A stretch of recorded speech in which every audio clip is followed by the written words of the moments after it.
कहिएगा हम चल देंगे।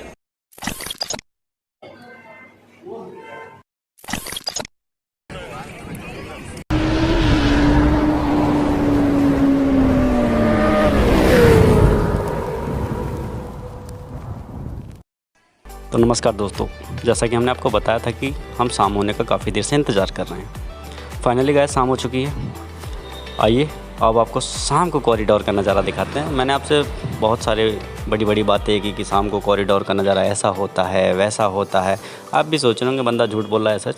मगर आप अपनी आंखों से देखिए और कॉरिडोर की सुंदरता का आनंद लीजिए और फिर कमेंट सेक्शन में बताइए कि क्या जो मैंने कहा था वो सच है या फिर झूठ। तो आइए कुछ नज़ारों के साथ अपने दिल को बहलाते हैं।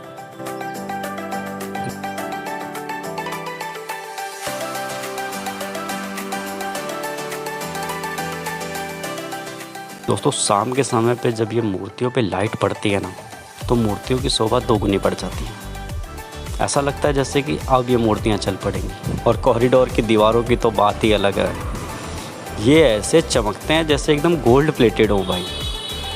कोई दूर से देखेगा तो सोचेगा कि सोने के ऊपर लाइट लगा रखी है। इतनी भयंकर चमक आती है इन दीवारों पे। और शाम को इनकी नक्काशियों को देखने का आनंद दोगुना हो जाता है, क्योंकि क्लियरिटी इतनी ज़्यादा आती है इन लाइटों के फोकस की वजह से कि आपकी नज़रें इनसे हटेंगी ही नहीं। मेरी तो नहीं हट रही, अब आपकी हट जाए तो उसके लिए मैं कुछ कह भी नहीं सकता, क्योंकि सबकी अपनी अपनी इच्छाएं होती हैं। किसी को कुछ देखना पसंद है तो किसी को कुछ। उम्मीद है आप लोग समझ पा रहे होंगे मैं क्या कहना चाहता हूँ। गाइस तो इस वीडियो में जो चीज़ें हमने सुबह दिखाई हैं वही चीज़ हम आपको दोबारा से दिखा रहे हैं। मगर शाम को ये नज़ारा कैसा होता है, हमारा दिखाने का पर्पस बस यही है आप लोगों को, और कुछ नहीं है। कुछ नया नहीं दिखने वाला इस वीडियो में। हमने सुबह ही ये सारी चीज़ें कवर कर ली हैं, मगर शाम के समय हम लोगों ने आपसे कहा था कि बहुत सुंदर दिखता है, तो हमने सोचा क्यों ना शाम का नज़ारा भी ले ही लिया जाए।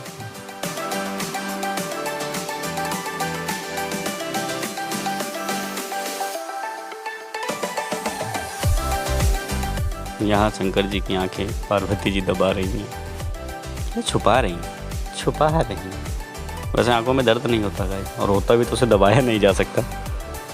समझिए तो दिल मेरा खुश तो है, मगर गार्ड साहब ने ना मुझसे 2-3 पॉइंट ज़्यादा फालतू ही बोल दिए थे, ऐसा लग रहा है मुझे। मगर हाँ, दिन की अपेक्षा काफ़ी सुंदर दिखाई देता है शाम को कॉरिडोर। आप खुद भी देख करके इसका अनुभव कर सकते हैं। मगर फ़ोन की अपेक्षा जब आप इसे सामने से देखेंगे ना दोस्तों, तो आपको एक अलग लेवल की फीलिंग आने वाली है। आपको लगेगा कि आप सच में कैलाश पे हैं और अब बाबा महाकाल के आपको दर्शन होने जा रहे हैं। मगर बस ऐसा लगेगा, आप सच मत सोचिएगा कि बाबा के दर्शन आपको होने वाले हैं।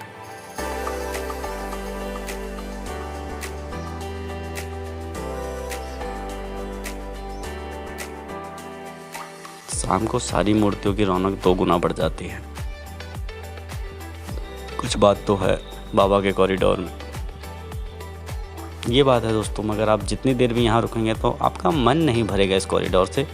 आप सदैव शांतिपूर्ण व्यवहार में ही बैठे रहेंगे। एक अलग सी शांति महसूस होती है इस कॉरिडोर में आने के बाद। वैसे भी जहाँ जहाँ बाबा के जन्म स्थान हैं या फिर जहाँ भी उनके ज्योतिर्लिंग हैं, वहाँ जाने का एक अलग ही आनंद है, क्योंकि जो शांति बाबा की शरण में मिलती है वो कहीं नहीं मिल सकती। ये तो सभी जानते हैं।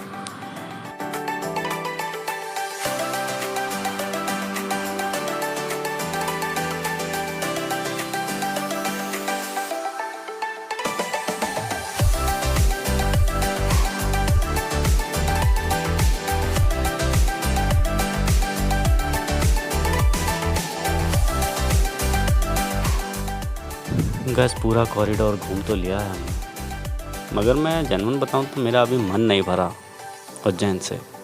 मेरी इच्छा थी मैं यहाँ पे 4-5 दिन और रुकूं, मगर कह सकते हैं कि एक तो मेरे पास समय भी नहीं है यहाँ रुकने का, और बजट पे भी नहीं है अभी। तो मैंने सोचा है कि मैं दोबारा उज्जैन आऊँगा 4 ही 5 महीनों के बीच में, क्योंकि उससे पहले हमें कहीं और भी घूमने जाना है। तो सोचा वहाँ भी घूम लें, फिर दोबारा उज्जैन आके बाबा महाकाल के एक और बार फिर से दर्शन करेंगे। आशा है जब तक आप लोग भी उज्जैन में आकर के बाबा महाकाल के दर्शन कर चुके होंगे और फिर आप मेरे कमेंट सेक्शन में लिख रहे होंगे कि हाँ भाई, उज्जैन जाने के बाद तुमने जो बातें कही थी वो सच में हमने अनुभव की। और हम आशा करते हैं कि आप उस सारे अनुभव महसूस कर सकें जो हमने उज्जैन में आकर के किए हैं। हमारी यही अरदास रहेगी बाबा महाकाल से कि वो अपनी कृपा आप पे बरसाएं और आप जल्दी से जल्दी उज्जैन में आके बाबा महाकाल के दर्शन करें।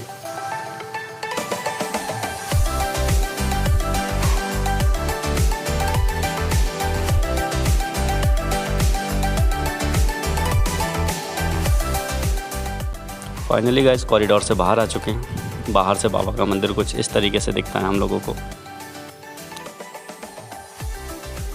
फाइनली गाइस चल रहे हैं अब हम लोग। पूरे दिन घूमने के बाद थक चुका हूँ। ये हमारे तीनों मित्र हमारे साथ में हैं, मनीष भैया, विशाल भाई और बगल में सूरज भाई हैं हमारे। असल में कैमरा मैन है, मगर यहाँ हम लोग तो फ़ोन से ही शूटिंग कर रहे थे तो कैमरा मैन की ज़रूरत नहीं थी। मैंने कहा आगे आजा भाई तू भी। तो आपसे मिलेंगे। जाने से पहले भोजन करना बहुत ज़रूरी है गाइस, तो आइए कुछ ले लेते हैं क्योंकि पेट भरा रहेगा तभी सफ़र का मज़ा भी है। जाने से पहले उज्जैन का आखिरी खाना हम लोगों का काफ़ी अच्छा स्वाद भी मिला यहाँ पे। इस जायके को दोबारा लेने के लिए हम उज्जैन में पुनः वापसी करेंगे अपनी। गाइस मेरा पेट भर चुका है पूरा। ये हमारे सूरज भाई कह रहे भैया पहले हम आगे जाएंगे। मैंने कहा जाओ भैया तुम ही जाओ। चलिए गाइस मिलते हैं आपसे अपने दूसरे सफ़र में। जब तक के लिए बाय बाय, अलविदा।